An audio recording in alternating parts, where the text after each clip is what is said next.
یہ فلمی اداکارہ آ رہے ہیں اور ان سے ہم دین سیکھ رہے ہیں، اور باقاعدہ ماشاءاللہ بڑے اہتمام کے ساتھ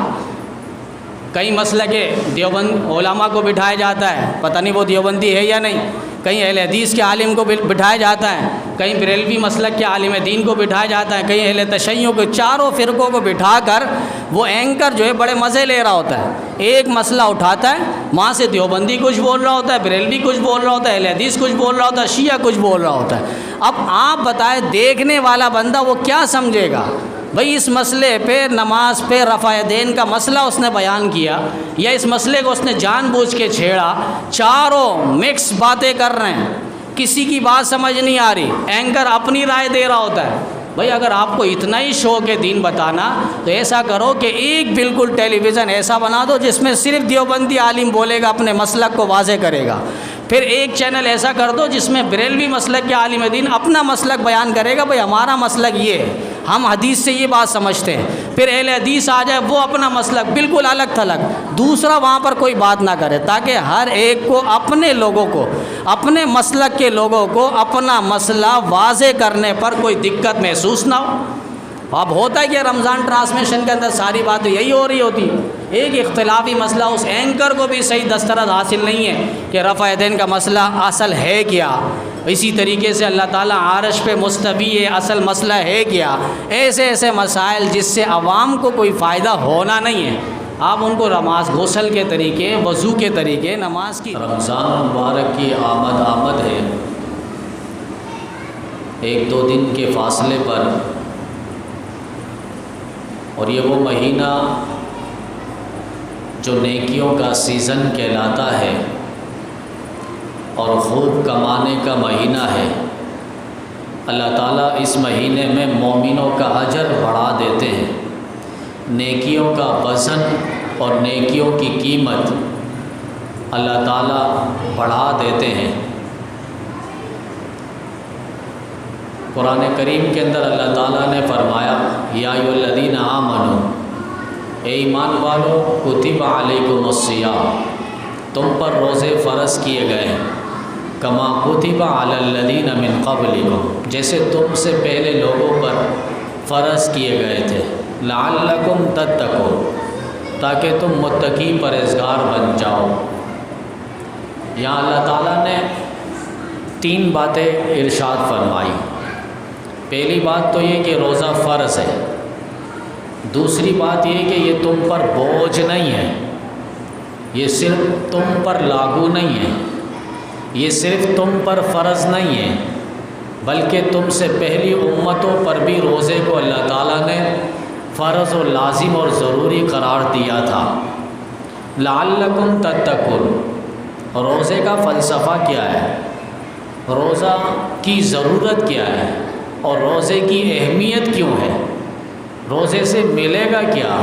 اور روزے سے حاصل ہوگا کیا، اس کا روحانیت سے کیا تعلق ہے، تو اللہ فرما رہے لعلکم تتقون، تاکہ تم متقی پرہیزگار بن جاؤ۔ تو کیا نماز سے انسان متقی پرہیزگار نہیں بنتا؟ حج سے انسان کیا متقی پرہیزگار نہیں بنتا؟ ذکر سے کیا انسان متقی پرہیزگار نہیں بنتا؟ جہاد سے کیا انسان متقی پرہیزگار نہیں بن سکتا؟ بن سکتا ہے، لیکن اللہ یہاں روزے کے فلسفے پر یہ بات کیوں کر رہے ہیں کہ روزہ رکھو تاکہ تم متقی پرہیزگار بن جاؤ، اللہ کا ڈر تمہارے دل و دماغ پہ آ جائے، اور اللہ کا ڈر تمہارے دل و دماغ میں راسخ ہو جائے، تمہارے قلب و جگر میں، تمہارے رگ و ریشے میں پیوست ہو جائے۔ اب آپ دیکھیں، ایک شخص نماز پڑھتا ہے، اس کے دل میں ایک خیال آ سکتا ہے، لوگ میرے بارے میں کہیں گے بڑا نمازی ہے، بڑا متقی ہے، بڑا پرہیزگار ہے، بڑا نیکوکار ہے، ایک جہاد کرتا ہے۔ اب لوگوں کے سامنے لوگ کہہ سکتے ہیں کہ بھئی یہ تو بڑا مجاہد ہے، بڑا بہادر ہے، بڑا شجاعت کا پیکر ہے، بڑا دلیر ہے، یہ کسی سے ڈرتا نہیں ہے۔ اب اس مجاہد کے دل میں بھی بات آ سکتی ہے، ایک خیال آ سکتا ہے، لیکن یہاں روزہ جو رکھتا ہے اس کے دل میں ایسی بات آتی نہیں ہے۔ کیوں؟ اگر یہ کسی کے سامنے نہیں کھا رہا، چار دیواری کے اندر تو بیٹھ کے کھا سکتا ہے، اسے تو کوئی نہیں دیکھ رہا، اس نے تو روزہ بالفرض اس نے رکھا ہی نہیں، اب لوگوں کے سامنے ویسی آ گیا، منہ اٹھا کے سب سمجھنے لگے اس کے منہ سے پتہ چلتا ہے اس نے روزہ رکھا ہے، لیکن اندر سے اس نے روزہ نہیں رکھا۔ چار دیواری کے اندر گھر پہ جاتا ہے، گھر کے بڑوں سے بھی چھپ کر یہ کھاتا ہے، لیکن اگر یہ واقعاتاً روزہ رکھے گا، اب یہ باہر کی حالت سے زیادہ اندر کی حالت میں ڈرے گا کہ ایک گھر کے کونے پہ کمرے میں بیٹھا ہوا ہے جہاں سے کوئی دیکھ نہیں رہا، یہ پانی پہ ہاتھ بڑھائے گا، گلاس میں ہاتھ بڑھائے گا پانی پینے کے لیے، کھانا کھانے کے لیے برتن آگے بڑھائے گا، فوراً دل میں خیال آئے گا یار میں نے روزہ رکھا ہے، میں روزہ توڑ نہیں سکتا، مجھے اللہ دیکھ رہا ہے، اگر کوئی نہیں دیکھ رہا تو اللہ تو دیکھ رہا ہے۔ یہ روزے کا فلسفہ ہے۔ روزہ رکھنے سے انسان کو اللہ تعالیٰ کا ڈر نصیب ہوتا ہے، اللہ تعالیٰ کا استحضار نصیب ہوتا ہے، اللہ تعالیٰ کی یاد اسے نصیب ہوتی ہے، فوراً اس کے دل میں خیال آتا ہے یار میں تو روزے سے ہوں۔ تو اسی لیے اللہ نے فرمایا روزے کے اندر ایسا فلسفہ موجود ہے کہ روزہ رکھو گے تمہیں خود بخود اللہ کا ڈر نصیب ہوگا، اللہ کا استحضار نصیب ہوگا، ہمہ وقت اور ہر وقت ہر جگہ تمہیں اللہ تعالیٰ کی یاد ستائے گی اور یاد رہے گی۔ اسی لیے اللہ نے فرمایا یا ایھا الذین آمنوا کتب علیکم الصیام کما کتب علی الذین من قبلکم لعلکم تتقون، تم پر روزے فرض ہوئے۔ اب یہ نہیں سمجھو کہ تم سے پہلے لوگوں پر روزے فرض نہیں تھے، یہاں اللہ تعالیٰ بتلانا چاہ رہے ہیں کہ اسے بوجھ محسوس نہ کرو کہ بھئی پورے دن کھانا نہیں ہے، پینا نہیں ہے، خواہشات کی تکمیل نہیں کرنی، یہ ساری چیزیں فرمایا تم بوجھ محسوس نہیں کرنا۔ تم سے پہلے جو لوگ گزرے ہیں، جو امتیں گزری ہے، ان پر بھی ہم نے روزوں کو فرض قرار دیا تھا۔ حضرت آدم علیہ السلام پر 3 روزے فرض تھے، ایام 20 کے روزے۔ حضرت نوح علیہ السلام کے زمانے میں ان کی امت پر یوم عاشورہ 10 محرم کا روزہ فرض تھا۔ پھر حضرت داؤد علیہ السلام کی امت پر ایک روزہ رکھتے اور دوسرے دن افطار کرتے، یعنی ایک دن روزہ اور دوسرے دن بغیر روزہ، یوں سمجھ لیں کہ سال میں 6 مہینے روزے اور 6 مہینے بغیر روزے۔ پھر حضرت عیسیٰ علیہ السلام کے زمانے میں 2 مہینے مسلسل روزے۔ حضرت موسیٰ علیہ السلام کے زمانے میں ان کی امت پر 40 روزے فرض کیے گئے تھے۔ یہ تو اس امت کا خاصہ ہے۔ اللہ تعالیٰ نے 6 مہینے نہیں دیے، اللہ تعالیٰ نے 2 مہینے نہیں دیے، اللہ نے 40 دن نہیں دیے، صرف 30 دن، 365 دنوں میں اللہ تعالیٰ نے صرف 30 دن فرمائے روزے قرار دیے کہ ان دنوں میں روزہ رکھو۔ یہ بوجھ نہیں ہے، تم سے پہلی امتوں کو ہم نے یہ روزے فرض قرار دیے ہیں، اور وہ بھی بڑے اہتمام کے ساتھ روزہ رکھا کرتے تھے۔ یا ایھا الذین آمنوا کتب علیکم الصیام، ایمان والو تم پر روزے فرض قرار دیے گئے، کما کتب علی الذین من قبلکم لعلکم تتقون۔ ایک روایت ہے فرمایا تخلقوا باخلاق اللہ، اپنے اندر اللہ تعالیٰ کی صفت پیدا کرو، اللہ تعالیٰ کی جو صفات ہے وہ اپنے اندر پیدا کرنے کی کوشش کرو۔ مثلا اللہ تعالیٰ رحیم ہے، اللہ تعالیٰ کریم ہے، تو تم بھی مخلوق کے ساتھ رحم دلی کا معاملہ فرماؤ، ان کے ساتھ سختی والا معاملہ نہ کرو۔ اللہ تعالیٰ معاف کرنے والے ہیں، غفور الرحیم ہے، فرمایا اپنے اندر یہ صفت پیدا کرو، اور ہم بھی یہ صفت پیدا کر سکتے ہیں۔ کوئی ہمارا مظلوم آ گیا جس پر ہم نے ظلم کیا ہے، ہم اسے معاف کر سکتے ہیں، معاف کر دیں۔ یہ اللہ کی صفت کے اندر فرمایا کہ ہم اپنے آپ کو ڈھال سکتے ہیں، اللہ کی صفات کو اپنے اندر پیدا کر سکتے ہیں۔ پھر اللہ تعالیٰ وستار العیوب ہے، عیبوں کو، برائیوں کو، بدیوں کو، لوگوں کے عیبوں پر اللہ تعالیٰ نے پردہ ڈالا ہوا ہے۔ فرمایا تمہارے سامنے اگر کسی کی برائی واضح ہو جائے تو تم بھی اس کی برائی پر پردہ ڈال دو۔ اسی لیے تو حدیث میں فرمایا کہ جس نے مومن کا ستر کیا، کسی مسلمان کی پردہ داری کی، اللہ تعالیٰ قیامت کے دن اس کی پردہ داری فرمائیں گے، اس کی حفاظت فرمائیں گے، اس کے عیبوں پر اللہ تعالیٰ پردہ ڈالیں گے۔ آج ہم خامیوں کو ڈھونڈتے ہیں، کوئی سامنے مسلمان ہوگا اس کے عیبوں کو تلاش کرتے ہیں کہ کسی طرح اس کو ذلیل کرے، کسی طرح اس کو ذلت کا سامنا کروائے، کسی طرح اس کو معاشرے میں ہم زندگی اجیرن کر دیں۔ ہم خامیوں کو ڈھونڈتے ہیں، ہم عیبوں کو ڈھونڈتے ہیں۔ جب دوسرے پر تبصرہ کیجئے، اپنے آپ کو آئینے میں دیکھ لیا کیجئے۔ ہم دوسرے پر تو تبصرہ کر رہے ہوتے ہیں، دوسرے پر باتیں کرتے ہیں، اپنے آپ کو نہیں دیکھتے۔ ہمیں دوسرے سے زیادہ اپنے آپ کو دیکھنا ہے، اور یہی قرآنی فیصلہ ہے اور رحمانی حکم ہے۔ اللہ تعالیٰ کا حکم ہے قرآن کریم کے اندر، وَفِي أَنفُسِكُمْ أَفَلَا تُبْصِرُونَ، اپنے آپ پر غور کرو، تم دوسرے کو کیا دیکھ رہے ہو؟ اگر ایک انگلی دوسرے کی طرف ہے تو 3 انگلی اپنی طرف ہے، تو اپنی خیر پہلے مناؤ۔ اسی لیے حدیث میں روایت میں فرمایا تخلقوا بأخلاق اللہ، اللہ کی صفات کو اپنے اندر پیدا کرو۔ اللہ کی صفات کو، اللہ رحیم ہے، مہربان ہے، تو ہمیں چاہیے کہ ہم اپنے سے چھوٹوں پر مہربان ہو جائیں، ان کے ساتھ رحم دلی والا اور شفقت والا معاملہ فرمائیں۔ اسی طریقے سے اللہ تعالیٰ کھانے پینے سے پاک ہے، تو اب یہ صفات ہم اپنے اندر پیدا کریں گے۔ یہ ایک مہینہ اللہ تعالیٰ نے رمضان کا دیا، کھانے پینے سے، کھانے سے اپنے آپ کو، اب ظاہر بات ہے پوری زندگی تو انسان اپنے آپ پر یہ صفت پیدا نہیں کر سکتا کہ پوری زندگی انسان کھائے نہ۔ ہاں، پوری زندگی ایسا شخص ہو سکتا ہے جو رحم دلی کا معاملہ فرمائے، ایسا شخص ہو سکتا ہے جو سخاوت کا پے کرو، ایسا شخص ہو سکتا ہے جو دوسرے کی عیبوں پر پردہ داری کرے، یہ صفات پیدا کر سکتا ہے۔ لیکن کھانے سے اپنے آپ کو دور رکھے اور کھانے سے اپنے آپ کو بچائے، یہ صفت اپنے اندر پوری زندگی کوئی پیدا نہیں کر سکتا۔ پینے سے اپنے آپ کو بچائے اور دور رکھے، یہ صفات بھی انسان اپنے اندر پیدا نہیں کر سکتا۔ پوری زندگی آپ چھوڑ دیں، پورے سال نہیں کر سکتا۔ پھر پورے سال میں اللہ تعالیٰ نے صرف 1 مہینے دیے،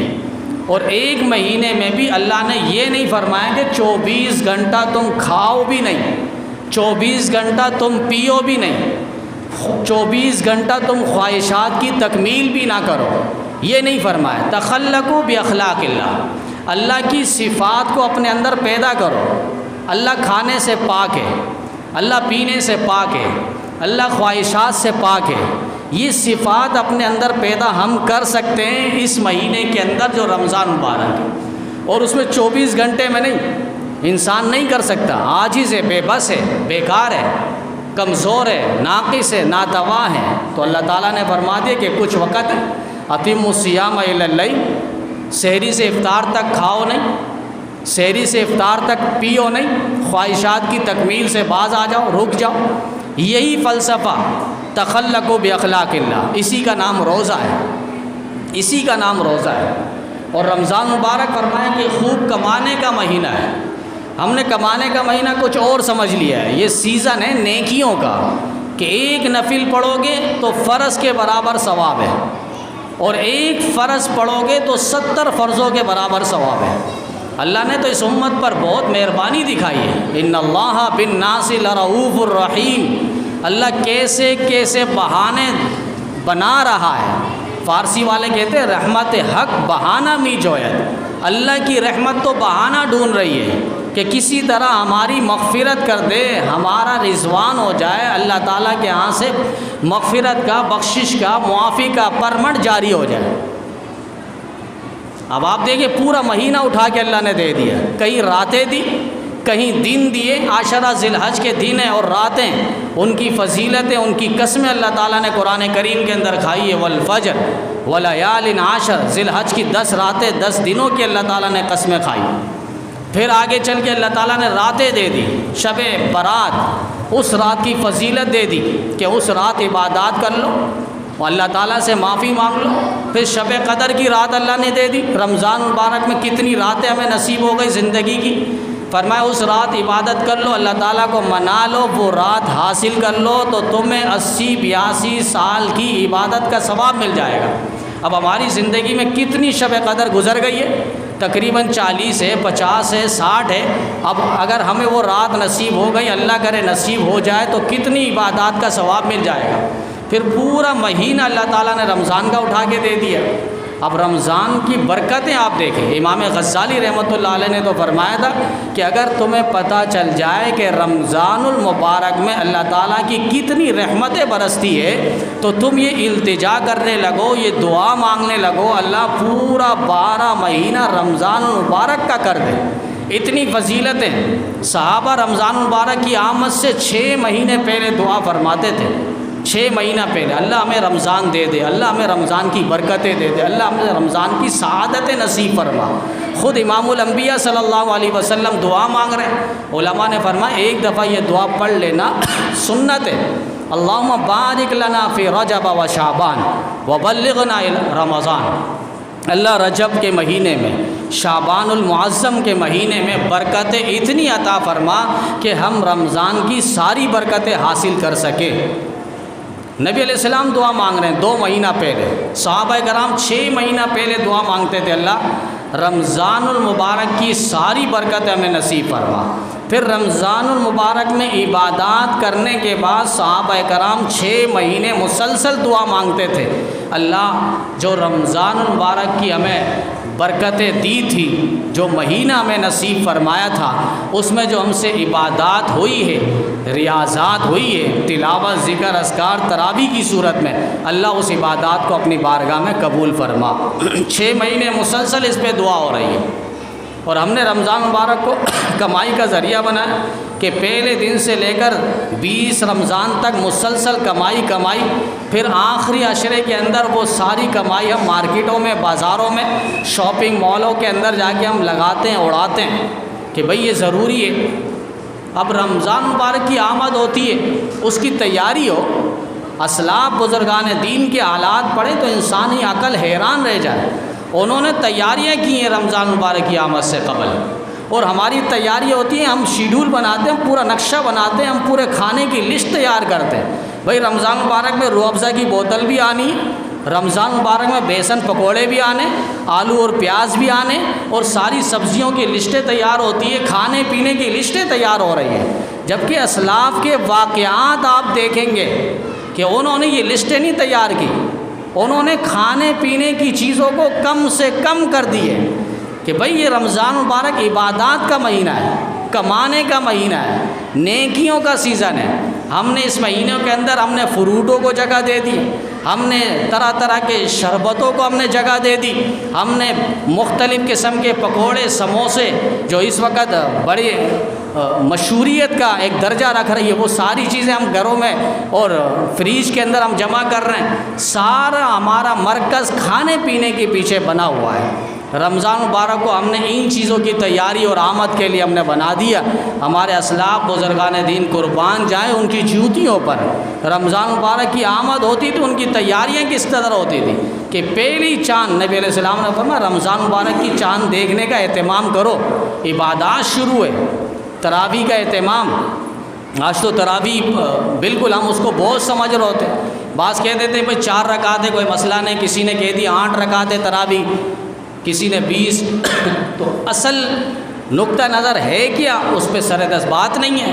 4 پڑھ کے رفو چکر ہو رہے ہیں، کوئی 8 پڑھ کے کہتے ہیں 8 ہی تراویح ہے، 8 کے علاوہ کوئی تراویح نہیں۔ بخاری میں حدیث ہے، حضرت عائشہ صدیقہ رضی اللہ تعالیٰ عنہ وہ روایت پیش کرتے ہیں۔ ہم نے کہا وہ 8 رکعت تراویح اور نبی علیہ السلام 3 رکعت وتر پڑھتے تھے، حضرت عائشہ رضی اللہ تعالیٰ عنہ کی جو بخاری میں روایت ہے، حدیث موجود ہے،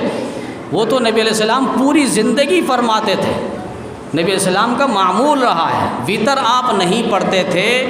وہ وتر کو تہجد کی نماز میں نبی علیہ السلام مؤخر کرتے تھے۔ 8 رکعت تہجد پڑھتے اور آخر میں وتر کی نماز پڑھتے تو 11 رکعت ہوتی، ہم ان کے وہ کہتے ہیں جو حدیث کے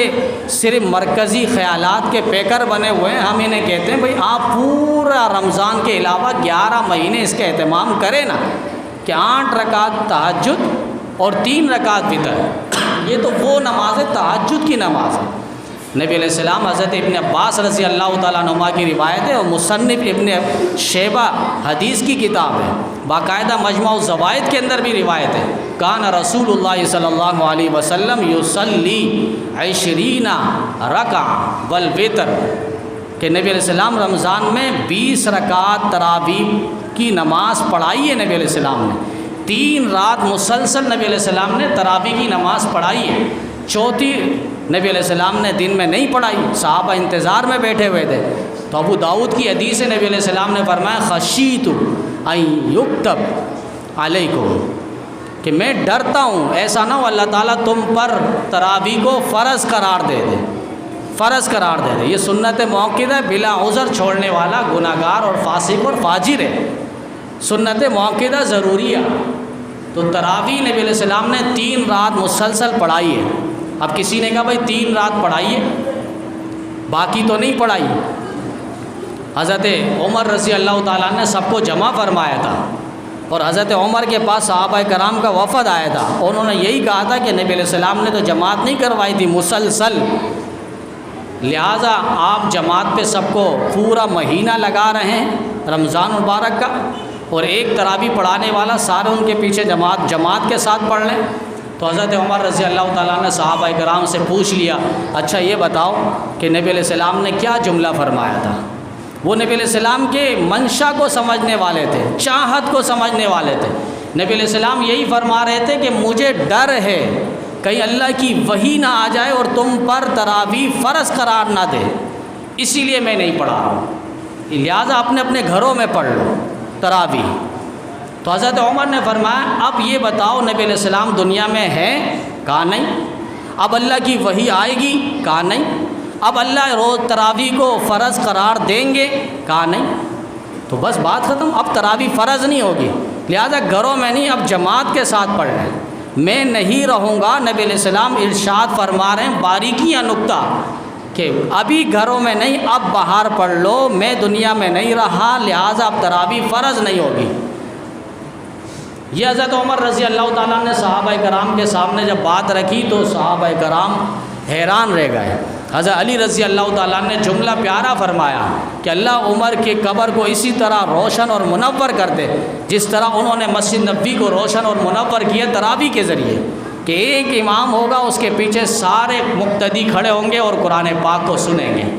تو یہ تراویح کی جماعت ہے، اور 1500 سال سے، 15 صدیوں سے باقاعدہ اس کا اہتمام 20 رکعت ہی چلا آ رہا ہے۔ حضرت تھانوی رحمۃ اللہ علیہ نے یہاں تک فرمایا کہ بھئی 8 رکعت آپ نہ پڑھیں، ادھوری کیوں پڑھ رہے ہیں؟ اگر میں کسی کو نوٹ آدھا پھاڑ کے دوں اور کہوں کہ جا کے سودا لے کر آؤ، وہ 50 کا نوٹ آدھا لے کر جائے گا، دکان والا اس کو سودا دے گا، تو آپ آدھی رکعت آدھی نمازیں کیوں پڑھ رہے ہیں؟ تو حضرت تھانوی رحمۃ اللہ فرمانے لگے کہ بھئی 8 رکعت نہیں، آپ 20 رکعت پڑھ لیں، آخرت میں اگر اللہ تعالیٰ کے یہاں حساب کتاب ہوا اور اللہ تعالیٰ نے دیکھ لیا کہ بھئی 8 رکعت تراویح تھی، اس نے 20 رکعت پڑھی، تو اس کو ثواب زیادہ مل جائے گا، کوئی گناہ کی بات نہیں ہے۔ ویسے بھی نبی علیہ السلام نے فرمایا کہ رمضان مبارک میں رات کا قیام ہے، رات کی تراویح یعنی کھڑے ہو کر نماز پڑھنا ہے، قیام سے مراد نوافل ہے۔ تو یہاں اگر آپ نے 8 رکعت پڑھ لی اور تراویح 20 رکعت تھی، تو اللہ تعالیٰ آخرت میں پھر اس کی پکڑ کریں گے یا نہیں کہ بھئی 8 رکعت آپ نے کیوں پڑھ لی جبکہ 20 رکعت تراویح تھی؟ تو اسی لیے حضرت تھانوی رحمۃ اللہ علیہ نے فرمایا کہ 20 رکعت تراویح، اور پوری نماز میں بھی آپ دیکھیں گے فجر 2 رکعتیں، ظہر 4 رکعتیں، عصر 4 رکعتیں، مغرب 3 رکعتیں، عشاء 4 رکعتیں، فرض کی بات کر رہا ہوں، اور وتر 3 رکعت۔ ان نمازوں کو بھی آپ ٹوٹل کریں گے تو 20 رکعت بنتی ہے، 20 رکعت تو تراویح کی 20 رکعت، اور پھر پورے سال میں آپ ڈال دیں اس مہینے کی تراویح کو، 20 رکعت تراویح کو، پورے سال میں یہ حاوی ہو جائے گی۔ تو اسی لیے نبی علیہ حدیث میں آپ نے سنا ہے کئی مرتبہ فضائل میں کہ اگر فرضوں کی نماز میں کمی رہ گئی، اللہ تعالیٰ نوافل کے ذریعے ان فرضوں کی تکمیل اور پورا فرمائیں گے۔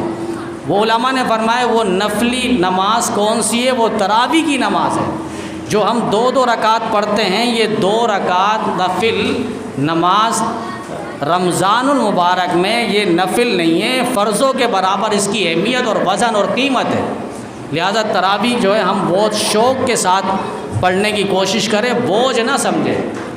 ابھی یہاں ہمارے ہاں تو 20 رکعت ہے اور چند گھنٹوں میں 1-1.5 گھنٹے کے اندر ہم تراویح سے نمٹ جاتے ہیں، لیکن میں نے بتلایا اسلاف کے واقعات آپ دیکھیں گے، ان کے ہاں 20 رکعت تراویح، اور ان 20 رکعتوں میں جو قرآن پاک کا سلسلہ چلتا تھا عشاء کی نماز سے وہ سحری تک 15-15 20-20 پارے باقاعدہ اہتمام کے ساتھ وہ پڑھا کرتے تھے، کئی حافظوں کو رکھتے تھے، اگر ایک حافظ تھک گئے تو دوسرے حافظ کو۔ اسی لیے علماء نے فرمایا کہ تراویح کی نماز میں آپ تھک گئے 10 رکعت میں تو بیٹھ کے پڑھ لیں، کوئی کباہت نہیں ہے، کوئی ممانعت نہیں ہے، کوئی فرضیت نہیں ہے کہ آپ کے قیام کرنا یہاں پر ضروری، آپ تھک گئے، سنت موقیدہ کی نماز ہے، آپ بیٹھ کے پڑھ لیں، گنجائش ہے تو، لیکن اس کا اہتمام ہو۔ فرمایا جو رمضان کا روزہ رکھتا ہے اپنے ایمان اور اعمال کا احتساب کرتے ہوئے اللہ تعالیٰ اس کے پچھلے سارے گناہ معاف فرما دے گا۔ اسی طرح جو قیام اللیل کرتا ہے، نفل تراویح کا اہتمام کرتا ہے، اللہ تعالیٰ اس کے سارے گناہ معاف فرما دیتا ہے۔ تو رمضان مبارک کا روزہ اہتمام کے ساتھ ہو، ایک روزہ کوئی جان بوجھ کے چھوڑتا ہے، حدیث میں یہاں تک فرمایا کہ کل پوری زندگی بھی رکھے گا تو اس ایک روزے کے برابر وہ نہیں پہنچ سکے گا۔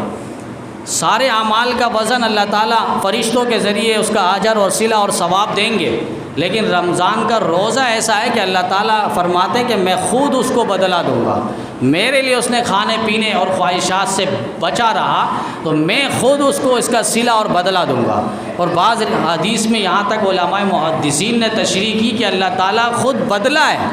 اللہ تعالیٰ خود صلہ ہے، اللہ تعالیٰ خود اجر ہے اس شخص کا جس نے روزہ رکھا، اور کل قیامت کے دن اللہ تعالیٰ دسترخوان لگائیں گے، وہ محشر کی گرمیوں سے، سختیوں سے،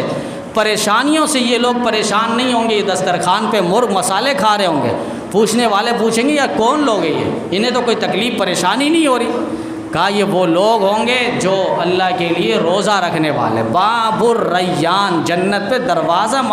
مختص کر دیا اللہ نے، وہ اس دروازے سے وہی لوگ جائیں گے جو دنیا میں اللہ کے لیے روزہ رکھتے تھے۔ یہ ٹوننگ ہے، جسم کا ایک ٹوننگ ہے، جس طرح ہم گاڑیوں میں ٹوننگ کرتے ہیں، جس گاڑی میں زیادہ روا ہو، جو جاری ہو چلانے کے لیے پورا مہینہ وہ گاڑی چلتی رہتی ہے تو اس کو ٹوننگ کی ضرورت ہوتی ہے، آئل چینج کرنا اور مختلف اس کے اندر کام کروانا تاکہ گاڑی روا رہے، پھر مزید 1-2 مہینہ ہم اس کو چلا سکیں۔ ہمارا 11 مہینہ یہ جسم چلتا رہا، مختلف کھانے ہم کھاتے رہے، زائد چربی جمع ہو گئی، خون فاسد جمع ہو گیا، رطوبت جمع ہو گئی، یہ ساری چیزیں ختم کرنی ہے۔ 1 مہینہ اللہ کے لیے کھاؤ پیو نہیں، وہ بھی مخصوص اوقات میں، آپ افطار کے بعد جو چاہے جو حلال چیزیں وہ کھائیں پئیں اور خواہشات کی تکمیل بھی کریں، بیویوں سے ملاقات کر لیں، اس کا کوئی روک ٹوک نہیں ہے۔ تو روزے کا اہتمام ہو، تراویح کا اہتمام ہو، خوش دلی کے ساتھ، اس کو بوجھ نہ سمجھیں۔ آخر میں جو ہمارے ہاں خصوصاً نوجوان گھروں میں عورتیں بہنیں بڑے اہتمام کے ساتھ ایک ٹائم پاس کرنے کے لیے وہ رمضان ٹرانسمیشن دیکھتی ہے، رمضان ٹرانسمیشن ویڈیو موبائلوں پہ، ٹیلی ویژن پہ، ٹی ویوں پہ باقاعدہ رمضان ٹرانسمیشن 6-6 گھنٹے لگا کر بیٹھ جاتے ہیں۔ رمضان ٹرانسمیشن، اس میں لوگ آتے ہیں باقاعدہ فلمی اداکار، گلوکار، فنکار، گانا گانے والیاں، پورے 11 مہینے جنہوں نے اللہ کو ناراض کیا اللہ کی دھرتی پہ، اور وہ ٹیلی ویژن پہ آگے مجھے اور آپ کو دین سکھا رہی ہے۔ اب آپ بتائیں نا، 3 پیس والا اگر آ جاتا ہے، کوئی پینٹ شرٹ والا ممبر پہ بیٹھ کے کھڑے ہو کے کہتا ہے کہ الحمدللہ، تو آپ کہیں گے نعوذ باللہ، یہ کون سا طریقہ کہ آپ کی داڑھی نہ مجھ کچھ نہ پوچھ اور پینٹ شرٹ پہن کر آپ آ گئے ہمیں نماز پڑھانے کے لیے۔ یہاں پر داڑھی مونڈا بھی اور پینٹ شرٹ پہننے والا بھی غیرت کھائے گا، میں اس کے پیچھے نماز نہیں پڑھوں گا۔ ایک مسجد میں کھڑا ہو کر بیان کرنے والا پینٹ شرٹ میں ہے، اس کا دین ہم نہیں لے رہے اس سے، اور ٹیلی ویژن پہ آ رہا ہے ہم اس سے دین لے رہے ہیں۔ ہمارا دین اتنا لاوارث نہیں ہے، اتنا بکاؤ نہیں ہے کہ ہم جو ایرا گیرا نتا کھیرا ہے ہم اس سے دین لے لیں۔ وہ آگے دین بیان کر رہا ہے اور دین بیان کر رہی ہے۔ فلمی اداکار، ہم بڑے مزے سے اپنا وقت ضائع کرتے ہیں، بڑا ٹائم پاس کر رہے ہوتے ہیں، یہ ٹائم پاس نہیں، وقت ضائع ہے۔ ایک وقت کی قیمت اللہ تعالیٰ دکھائیں گے اور بتائیں گے، اور پھر جنت پہ جانے کے بعد انسان کو اگر حسرت ہوگی نا اسی بات پر ہوگی، کاش وہ ایک لمحہ میں نے جو دنیا میں ضائع کیا تھا وہ ضائع نہ کرتا، اس لمحے میں بھی میں کوئی نہ کوئی سبحان اللہ، الحمدللہ، اللہ اکبر، درود پاک، استغفار کا میں ورد کرتا رہتا، آج میرے درجات جنت پہ بلند مقام پر ہوتا۔ یہ فلمی اداکارہ آ رہے ہیں اور ان سے ہم دین سیکھ رہے ہیں، اور باقاعدہ ماشاءاللہ بڑے اہتمام کے ساتھ کئی مسلک دیوبند علماء کو بٹھایا جاتا ہے، پتہ نہیں وہ دیوبندی ہے یا نہیں، کہیں اہل حدیث کے عالم کو بٹھایا جاتا ہے، کہیں بریلوی مسلک کے عالم دین کو بٹھایا جاتا ہے، کہیں اہل تشیع کو، چاروں فرقوں کو بٹھا کر وہ اینکر جو ہے بڑے مزے لے رہا ہوتا ہے، ایک مسئلہ اٹھاتا ہے، وہاں سے دیوبندی کچھ بول رہا ہوتا ہے، بریلوی کچھ بول رہا ہوتا ہے، اہل حدیث کچھ بول رہا ہوتا ہے، شیعہ کچھ بول رہا ہوتا ہے۔ اب آپ بتائیں دیکھنے والا بندہ وہ کیا سمجھے گا؟ بھئی اس مسئلے پہ، نماز پہ رفع دین کا مسئلہ اس نے بیان کیا، یا اس مسئلے کو اس نے جان بوجھ کے چھیڑا، چاروں مکس باتیں کر رہے ہیں، کسی کی بات سمجھ نہیں آ رہی، اینکر اپنی رائے دے رہا ہوتا ہے۔ بھئی اگر آپ کو اتنا ہی شوق ہے دین بتانا تو ایسا کرو کہ ایک بالکل ٹیلی ویژن ایسا بنا دو جس میں صرف دیوبندی عالم بولے گا، اپنے مسلک کو واضح کرے گا، پھر ایک چینل ایسا کر دو جس میں بریلوی مسلک کے عالم دین اپنا مسلک بیان کرے گا، بھئی ہمارا مسلک یہ ہے، ہم حدیث سے یہ بات سمجھتے ہیں، پھر اہل حدیث آ جائے وہ اپنا مسلک بالکل الگ تھلگ، دوسرا وہاں پر کوئی بات نہ کرے، تاکہ ہر ایک کو، اپنے لوگوں کو، اپنے مسلک کے لوگوں کو اپنا مسئلہ واضح کرنے پر کوئی دقت محسوس نہ ہو۔ اب ہوتا ہے کہ رمضان ٹرانسمیشن کے اندر ساری باتیں یہی ہو رہی ہوتی، ایک اختلافی مسئلہ، اس اینکر کو بھی صحیح دسترس حاصل نہیں ہے کہ رفع دین کا مسئلہ اصل ہے کیا، اسی طریقے سے اللہ تعالیٰ عرش پہ مستوی ہے، اصل مسئلہ ہے کیا، ایسے ایسے مسائل جس سے عوام کو کوئی فائدہ ہونا نہیں ہے، آپ ان کو نماز، غسل کے طریقے، وضو کے طریقے، نماز کی نیت، نماز ہے، روزہ ہے، اس کی فرضیت ہے، اس کے اہتمام ہے، تراویح کے ٹائم لوگ تراویح میں نہیں آ رہے، رمضان ٹرانسمیشن کھول کے بیٹھ گئے، باقاعدہ جوا آباد ہے، سٹے آباد ہے، ان وقتوں پہ باقاعدہ لوگ لڈو نکال رہے ہیں، یہ کون سا ٹائم پاس ہے؟ گھر پہ بیویاں خوش ہیں کہ شوہر گئے ہیں نماز پڑھنے کے لیے، وہ ٹائم پاس کر رہا ہے لڈو میں، وہ جوئے کے سٹے میں، اڈے میں، وہاں پر ٹائم پاس کرتا ہے، 12 بجے گھر پہ آتا ہے، بیوی بھی سو رہی ہوتی ہے، چندہ نماز پڑھ کے آیا، تراویح کا بڑا اہتمام کر کے آئے، تراویح نہیں، وہ لڈو کھیل کر آ رہا ہے، جوئے میں پیسے لگا کر آ رہا ہے، یہ ساری شرارت، یہ ساری شیطنت رمضان مبارک میں کیوں ابھر رہی ہے؟ اب لوگ سوال کرتے ہیں کہ اللہ تعالیٰ نے رمضان مبارک میں شیطانوں کو تو گرفت کر لیا ہے، پابند کر لیا ہے، جھگڑ لیا ہے، یہ کون سے شیطان ابھر گئے؟ 11 مہینے یہ اڈے آباد نہیں تھے، 11 مہینے سٹے آباد نہیں تھے، جوئے نہیں تھے، لیکن ان رمضان مبارک کی بابرکت مہینے میں ہی کیسے آباد ہو گئے، ابھر کے باہر آ گئے؟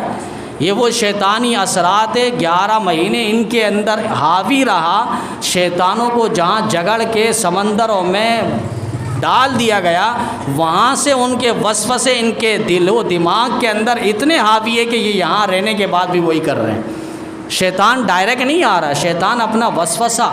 بھیج رہا ہے، اور وہ وسوسہ اتنا پاورفل ہے کہ وہ جانے کے بعد بھی اپنے اثرات ان پہ چھوڑ کر گیا ہے۔ اسی لیے علماء نے فرمایا رمضان المبارک کی آمد سے پہلے اس کی تیاری پہلے ہی ہو، اس کی خوب تیاری ہو، تاکہ رمضان آ جائے تو ہم سکون سے پورا مہینہ عبادات کر سکیں، اور عبادات بھی رنگ اسی پر رنگ جائے گی جو صحیح معنوں میں عبادات کرے گا، اور رمضان کے بعد بھی وہ عبادات اور ریاضات کے اندر لگا رہے گا۔ تو ہمیں رمضان مبارک کی اللہ تعالیٰ خوب تیاری کرنے کی اور ابھی سے بیدار ہونے کی، شیڈول اور نقشہ تیار کرنے کی اللہ توفیق عطا فرمائے، روزہ اور تراویح اہتمام کے ساتھ، شوق کے ساتھ اللہ رکھنے کی توفیق عطا فرمائے۔ وآخر